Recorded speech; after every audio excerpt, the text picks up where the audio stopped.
छतरपुर जिले में बसा ये घर आज से करीब 10 साल पहले बना था। तब से न कभी मरम्मत हुई न रंग रोगन, इसलिए इतना पुराना और जर्जर सा दिखता है। घर को देखे तो नहीं कह पाएंगे कि दिल्ली और उसके आसपास बसे नारंग ग्रुप ऑफ ज्वेलर्स के परिवार में से कोई यहाँ रहते हैं, लेकिन यहाँ रहते हैं भवानी नारंग के मंझले बेटे अखिल, उनकी पत्नी सिमी, बेटी दृष्टि और दामाद शिवम।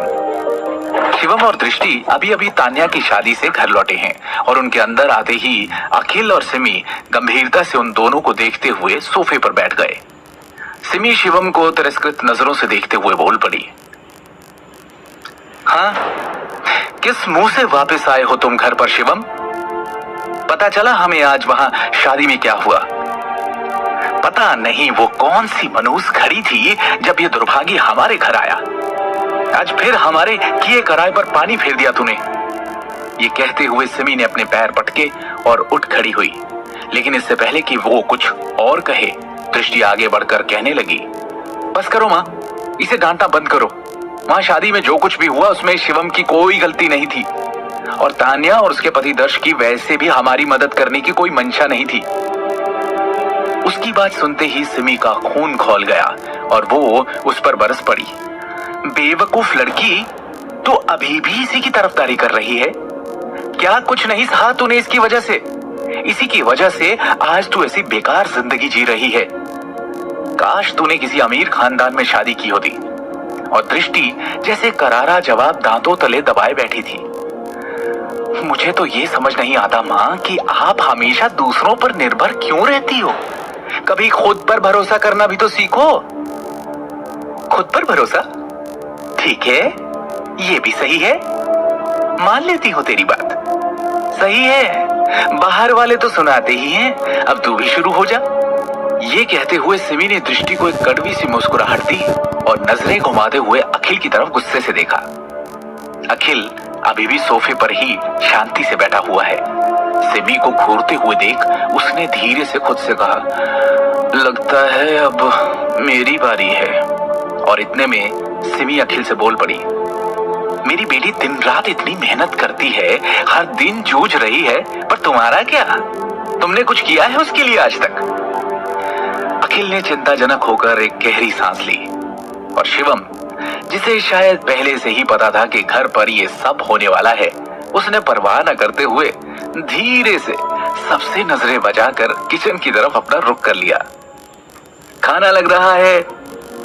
शिवम पूरा खाना बना चुका था और ये कहते हुए टेबल पर प्लेट्स लगाने लगा। सारा परिवार खाने की टेबल पर पहुंच तो गया, लेकिन सब एकदम चुप हैं। शिवम, तान्या ने आज जो कुछ भी कहा वो तुम्हें पता तो चल ही गया होगा। ये कहते हुए सिमी ने शिवम की तरफ गंभीरता से देखा। माँ, ये कहते हुए दृष्टि ने अपनी चम्मच प्लेट में पटकी और चिल्ला पड़ी, मैं किसी के दबाव में आकर शिवम को तलाक नहीं दूंगी। सिमी ने दृष्टि को घूरते हुए कहा, क्या? अब ये मत कहना कि तू इसे अब भी पसंद करती है। तुझे सच में अपने पापा की फैक्ट्री की हालत दिखाई नहीं दे रही?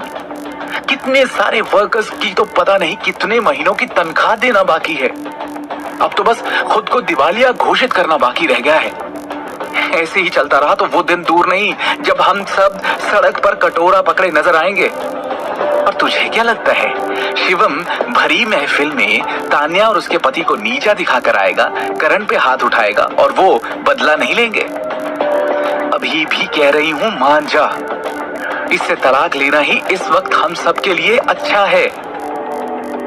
दृष्टि दांतों तले जीभ दबाए बैठी रही और कुछ नहीं बोली। अपनी बेटी को ऐसे देख सिमी कठोर स्वर में बोली, क्यों अखिल, तुम ऐसे ही मुंह में दही जमाए रहोगे? तुम्हें नहीं समझाना अपनी बेटी को कुछ? अखिल के चेहरे पर मजबूरी साफ थी और इसलिए वो चुपचाप बैठे रहे। अपना खाना खत्म करके शिवम ने अपने बर्तन धोए और चलते हुए अपने कमरे में आ पहुंचा और फिर वो अपने बेड पर पांव मोड़कर एक आराम करते हुए अजगर की तरह बैठ गया। ध्यान या मेडिटेशन करने की महारत उसने पिछले कुछ सालों में ही पाई थी। बाहर की मलिन दुनिया में जो भी चले, यही बस एक वक्त होता है उसके मन को शांत करने का, क्योंकि इस वक्त उसका दिल जरा भी नहीं डगमगाता।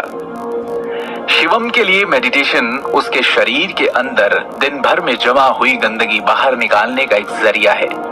जैसे पानी में धूल, वैसे ही इस नश्वर दुनिया के मामले अंततः नीचे बैठ ही जाएंगे। और तभी शिवम ने आगे हाथ बढ़ाया और बेड के साइड में रखा एक काला पत्थर उठाया। उसे मुट्ठी में बंद कर जैसे ही उसने हाथ को हल्के से घुमाया, वो पत्थर राख बन उसकी उंगलियों के बीच में सरक गया।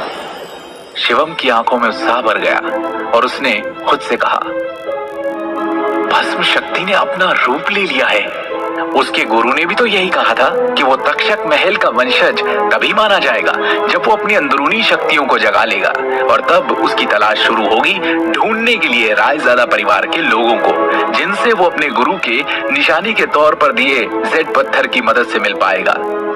वही वो पल होगा जब शिवम अपनी जिंदगी को बदल पाएगा।